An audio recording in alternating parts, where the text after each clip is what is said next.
setia dan persekutuan Roh Kudus memberkati kami sekalian. Amin.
Oke, terima kasih untuk PHD hari ini lumayan rame, peserta 50 orang, semakin bertambah dari bulan kemarin.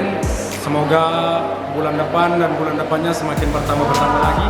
Abang kakak yang masih belum datang, kami tunggu di PHD berikutnya. Thank you. Jadi acara PHD hari ini tuh sangat memberkati ya teman-teman. Kita diingatkan lagi untuk gimana sih cara kita manage uang kita supaya tidak melupakan Tuhan dan tidak mengingkari iman kita sendiri. Harapan ke depan? Harapan ke depannya semakin banyak lagi pemuda-pemudi yang mau datang untuk beribadah, menyembah Tuhan. Kita berkumpul bersama-sama, saling berbagi, saling sharing. Terima kasih. Sama-sama. Pokoknya hari ini tuh seru banget, asik banget. Teman-teman aku tuh juga banyak yang datang dan sangat menerapkan protokol kesehatan dengan baik.